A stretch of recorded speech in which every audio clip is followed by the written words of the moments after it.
అందరికీ నమస్కారం. నా పేరు అర్చన. ఈరోజు కథ 'నా గుండె చప్పుడు నువ్వే' పార్ట్ 108. అంజు కిందకి వచ్చి ప్రిపేర్ చేసిన డిషెస్ చల్లారిపోతుంటే పిలుస్తుంది అందర్నీ. అంజు పిలుపుతో ఒక్కొక్కరు బయటకి వస్తారు. అప్పుడే ఇంట్లోకి వస్తున్న కిరణ్ని చూసి రండన్నయ్య అంటూ పిలుస్తుంది అంజు. దూరం నుండే స్మెల్ చేస్తూ వావ్ వాట్ ఏ స్మెల్ అంటూ దగ్గరికి వచ్చి డిషెస్ పై ఉన్న క్యాప్స్ తీసి డీప్గా స్మెల్ చేస్తూ హాహా సూపర్ చెల్లమ్మా నువ్వు వడ్డించమ్మా ఓ పట్టు పట్టిగాని ఇక్కడి నుండి వెళ్ళను అనగానే సరే అన్నయ్య మీకు ఎంత కావాలనిపిస్తే అంత తినండి అంటూ అన్నయ్యకు ప్రేమగా వడ్డిస్తుంది చెల్లెలు. అందరూ ఒక్కొక్కరు బయటకు వచ్చి చైర్లో కూర్చుంటూ వావ్ వదిన సూపర్ స్మెల్ నాకు పెట్టు అంటూ నిత్య ప్లేట్ చూపిస్తుంది. తినటం తప్ప నీకు ఇంకేం వస్తుందిలే తింటూ అంటాడు కిరణ్ వెటకారంగా. నిత్య పక్కన ఉన్న వాటర్ గ్లాస్ తీసి కిరణ్ మీద పోయడానికి చూస్తుండగా ఆపుతుంది అంజు. పక్కన ఉన్న సింధుజ, శ్వేత వీళ్ళని చూసి నవ్వుకుంటూ ఉంటారు. అంజు అందరికీ వడ్డిస్తూ ఉండగా పైనుండి కిందకి దిగుతున్న బాబుని రెప్ప వేయకుండా చూస్తూ ఉంటారు. వైట్ షర్ట్ పైన బ్లూ సూట్, దానికి తగ్గ formal point shirt hands buttons పెట్టుకుంటూ కిందకి దిగుతూ ఉంటే అందరి కళ్ళు బాబు మీదనే. అంజు నోరు తెరుచుకొని మరీ చూస్తుంది. ఏంటి అబ్బాయిలు కూడా ఇంత అందంగా ఉంటారా? అందానికి జలసి పుట్టేలా అనుకుంటూ పాపని చూసిన బాబు నాటీ లుక్స్ విసరగానే బాబోయ్ ఆ చూపులేంట్రా బాబు గుండెల్లో గుచ్చుకుంటున్నాయి అని మనసులో అనుకుని కష్టంగా కళ్ళు పక్కకు తిప్పేస్తుంది. బావగారు ఈరోజు చాలా హ్యాండ్సమ్గా ఉన్నారు అంటారు శ్వేత ఆనంద్. వాళ్ళకి ఒక చిన్న స్మైల్ విసిరి వచ్చి కిరణ్ పక్కనే ఆసీనులవుతారు వారు. పాప సర్వ్ చేస్తుంటే తన చెయ్యి పట్టి లాగి కూర్చోబెట్టుకుంటాడు పక్కన. మేట్స్ ఉన్నారు కదా ఎందుకు ఓవరాక్షన్ చేస్తావు అనగానే ఇక ఏం మాట్లాడకుండా సైలెంట్గా కూర్చుంటుంది పాప. బాబు కోసం ప్రిపేర్ చేసిన గ్రీన్ లీవ్స్ కర్రీ విత్ రోటీ చేస్తుంది పాప. అందరూ తింటూ ఈరోజు బ్రేక్ఫాస్ట్ సూపర్ అంటూ ఫుడ్ని మనస్ఫూర్తిగా ఆస్వాదిస్తూ తింటూ ఉంటారు. అందరూ బ్రేక్ఫాస్ట్ ఫినిష్ కావడంతో నిత్య, శ్వేత, ఆనంద్ కిరణ్ కార్లో ఎక్కుతారు. అంజలి హర్ష కార్లో ఎక్కుతుంది. హర్ష నేను ఈరోజు కాలేజ్కి వెళ్ళను. వెళ్ళక ఇంట్లో ఉండి చెక్క భజన చేస్తావా? కాదు హాస్పిటల్కి వెళ్తాను అనగానే తల తిప్పి సీరియస్గా ఒక చూపు చూస్తాడు. నేను చూసుకుంటానని చెప్పాను కదా ఎందుకు ఎక్కువ చేస్తున్నావు? ప్లీజ్ రా ఈరోజు ఒక్కరోజే కదా రేపు అమ్మ డిశ్చార్జ్ అవుతుంది అనగానే నిన్న కూడా కాలేజ్కి వెళ్ళలేదు. ఇప్పుడు నువ్వు అమ్మ దగ్గరికి వెళ్ళి చేసేది ఏం లేదు కానీ నోరు మూసుకొని కాలేజ్కి వెళ్ళు అని కార్ని స్పీడ్గా కాలేజ్ దగ్గర ఆపుతాడు. అంజు మూతి ముడుచుకొని బ్యాగ్ తీసుకొని విసురుగా అక్కడి నుండి వెళ్ళిపోతుంది. పాప వెళ్ళే వరకు ఉండి అక్కడ నుండి ఆఫీస్కి వెళ్ళిపోతాడు హర్ష. ఇక్కడ కిరణ్, శ్వేత, ఆనంద్ని స్కూల్ దగ్గర దింపి కార్ని కాలేజ్కి పోనిస్తాడు. కిరణ్ తల తిప్పి నిత్యని చూస్తాడు. పాప మిర్రర్లో నుండి కిరణ్ని చూస్తూ ఉంటుంది. ఆమెను చూసి కూడా చూడనట్లు తల తిప్పేస్తాడు. కిరణ్ అలా చేయగానే మూతి 30 వంకర్లు తిప్పేసుకుంటుంది పాప. కిరణ్ ఆమెను చూసి ఏంటే ఎక్కువ మాట్లాడుతున్నావు అంటాడు. నేనేమన్నానని అంటుంది కోపంగా. నిన్న మీ అన్నగాడు అంతలా కొట్టినా కానీ ఇంత జాలి లేకుండా ఎలా మాట్లాడావు?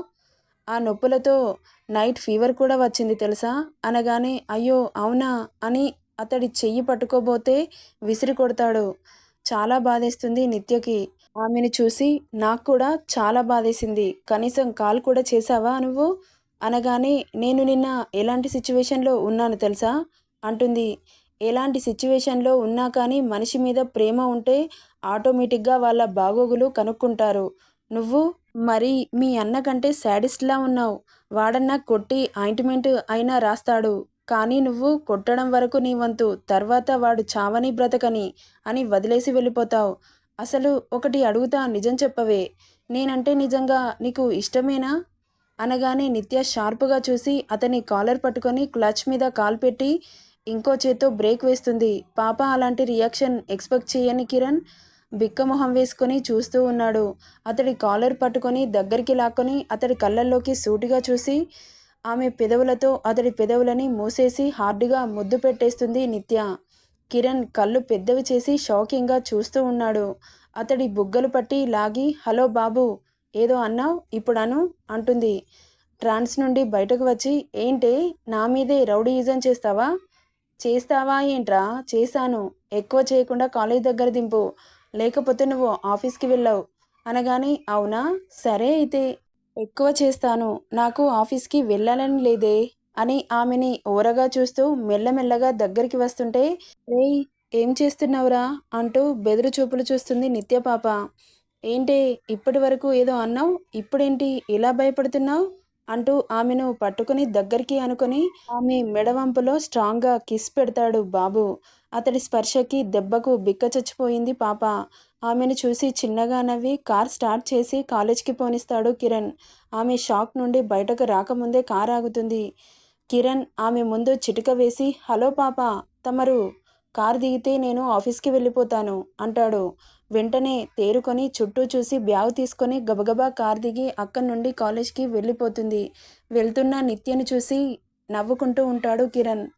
కాలేజ్కి వెళ్ళిన నిత్యని చూసి ఏమైంది నిత్య, ఇంత లేట్ అయింది అని అడుగుతుంది అంజలి. తనకి ఏం చెప్పాలో అర్థం కాక ఏం లేదు వదిన, ఊరికే అంటుంది నిత్య. అంతలో సుష్మ కూడా రావడంతో హాయ్ సుషి అని పలకరించుకుంటూ ఉండగా అంతలో లెక్చరర్ రావడంతో క్లాస్ స్టార్ట్ చేస్తారు. అలా ఆ రోజు క్లాసులు అన్నీ అటెండ్ అవుతుంది అంజలి. కాలేజ్ అయిపోయి ఇంటికి వెళ్దామని అంజలి, నిత్య, సుష్మ ముగ్గురు బయటకు వస్తూ ఉంటారు. అంజు, అమ్మకిలా ఉంది అడుగుతుంది సుష్మ. హా, ఇప్పుడు పర్వాలేదే, బానే ఉంది. డిశ్చార్జ్ చేశాక చెప్పు, ఇంటికి వస్తాను. ఇల్లు చూసినట్లు ఉంటుంది, అమ్మని కూడా చూసినట్టు ఉంటుంది అంటూ మాట్లాడుతుండగా మెరూన్ కలర్ కార్ వచ్చి వాళ్ళ ముందు ఆగుతుంది. ఆ కార్ని చూడగానే అంజు, నిత్య నేను వెళ్తాను బాయ్ అని చెప్పి వెళ్ళిపోతుంది సుష్మ. అంజలి, నిత్య కారులో కూర్చోవడానికి వస్తుండగా అమ్మ నిత్య మీరు ఒక్కరే ఎక్కండి అనగానే వింతగా చూస్తుంది అంజలి. అదేంటి, నేను రాకూడదా? మిమ్మల్ని పిక్ చేసుకోవడానికి సార్ వస్తారన్నారమ్మా అనగానే నిత్య వదిన, నువ్వు అన్నయ్య కారులో రా, నేను వెళ్తాను అంటూ బాయ్ చెప్పి వెళ్ళిపోతుంది. హాస్పిటల్కి వెళ్తా అంటే వద్దు అని చెప్పి వెళ్ళిపోయాడు. మార్నింగ్ నుండి ఒక్క కాల్ కూడా చేయలేదు. చ, మొండిగటం. ఆయన ఏది చెబితే అదే వినాలి, లేకపోతే పాతేస్తాడు అని తిట్టుకుంటూ ఉండగా పర్పుల్ కలర్ కార్ దూసుకువచ్చి అంజు ముందు ఆగుతుంది. కార్ అంత స్పీడ్గా దూసుకురాగానే భయంతో జడుసుకొని తూతూ అని వెన్ను నిమురుకుంటుంది అంజలి. ఏయ్, ఎవడ్రా నువ్వు, కళ్ళు కనిపించట్లేదా అంటూ దగ్గరికి వచ్చి అనగానే మెల్లగా విండోస్ ఓపెన్ అవ్వడంతో కళ్ళు తేలేసి చూస్తుంది పాప. ఏంటి పాప, నాకు కళ్ళు బానే కనిపిస్తున్నాయే, నీకే కనిపించట్లేనట్లుంది. ఒకసారి హాస్పిటల్కి వెళ్ళొద్దామా అంటాడు బాబు. ఎందుకు అంటుంది తల పక్కకు తిప్పుకుంటూ. ఐ చెకప్ చేయించుకోవడానికి అంటాడు. నేను రాను, నాకు కళ్ళు బానే కనబడుతున్నాయి. హ్యాండ్స్ ఫోల్డ్ చేసుకొని తల తిప్పేసుకుంటూ అంటుంది. చేసిన ఓవర్ యాక్షన్ చాలు కానీ ఇక కారెక్కు. నేను ఎక్కను. లాస్ట్ ట్రైన్ ఫైనల్గా అడుగుతున్నాను, కారు ఎక్కుతావా లేక నేను వెళ్ళిపోనా? ఇప్పుడే చెబుతున్నాను, నేను వెళ్తే మాత్రం నీకు కారు పంపించను. రేపటి వరకు నువ్వు ఇక్కడే ఉండాలి. ఆటోలో కూడా ఇంటికి రావడానికి వీల్లేదు. ఆలోచించుకో. 1 మినిట్ టైం ఇస్తున్నాను అనగానే ఈ సైకో ఫెల్లో ఏదైనా చేయగల అసాధ్యుడు. ఎందుకొచ్చిన బాధ, ఎక్కితే పోలే అని కారెక్కుతుంది. హర్ష తల తిప్పి అంజుని చూసి నీకు పొగరు మామూలుగా లేదు కదా అనగానే షార్పుగా చూస్తుంది. నువ్వెలా చూసినా నాకేం ఫరక్ లేదు కానీ ఆఫ్టర్నూన్ లంచ్ చేసావా అనగానే ఏం మాట్లాడకుండా సైలెంట్గా ఉంటుంది. నిన్నే అడిగేది, లంచ్ చేశావా? చేయకపోతే తమరు వదిలిపెడతారా? చేశాను. పక్కన నాకు మీరు లేకపోయినా మీ చెల్లెలి గారు ఉన్నారుగా, తినకపోతే ఊరుకుంటుందా? నువ్వే అంటే నీకంటే ఎక్కువ. తినను అంటే క్లాస్ రూమ్కి లంచ్ తీసుకుని వచ్చింది.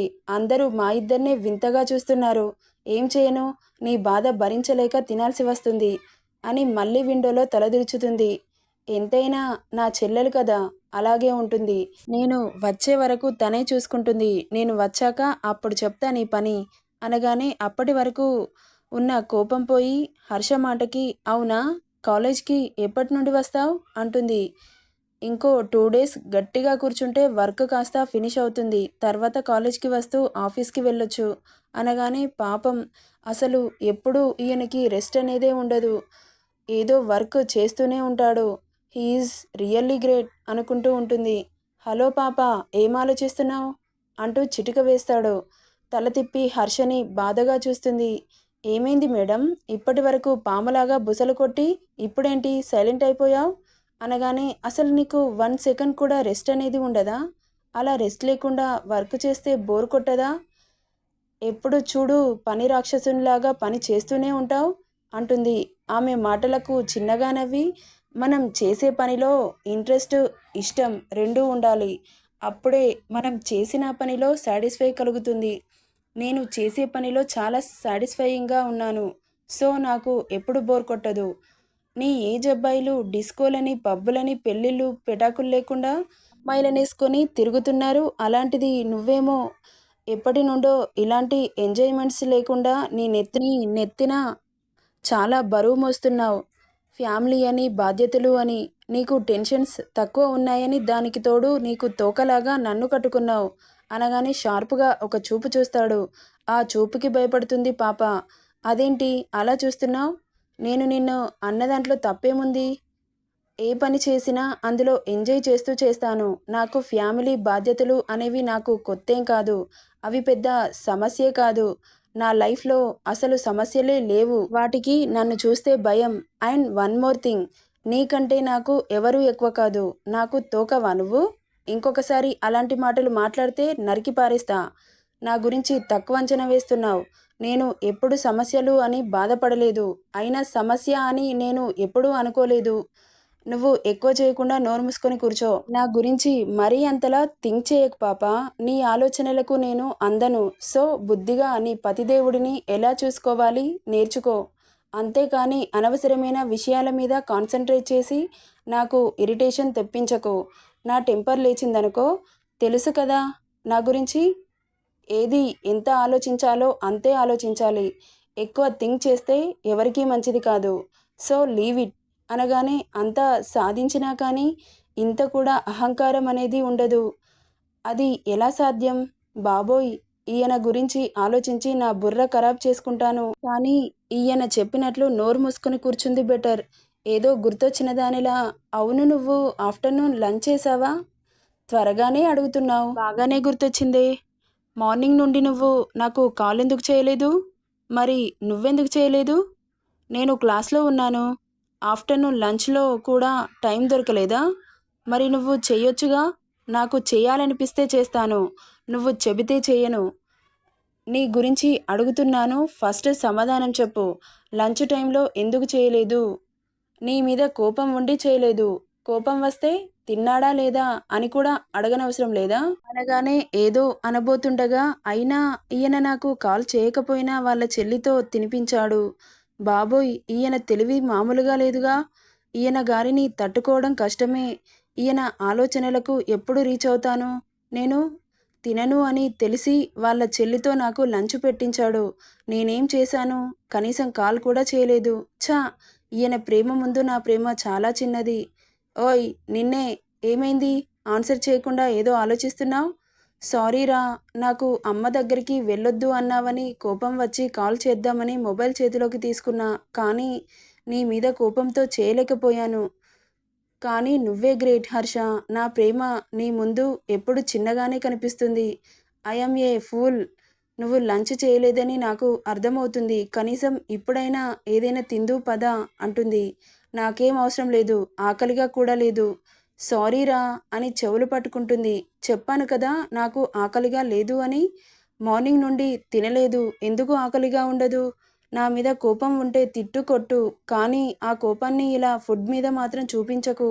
ప్లీజ్ హర్ష అంటుండగా కారు ఆగుతుంది. ఇదేంటి అప్పుడే ఇల్లొచ్చేసిందా అనుకుంటూ చుట్టూ చూస్తుంది.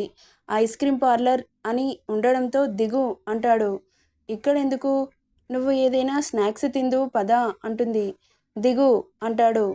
ప్లీజ్ హర్ష అంటుండగా దిగు అని బేస్ టోన్తో అనగానే వెంటనే దిగుతుంది అంజలి.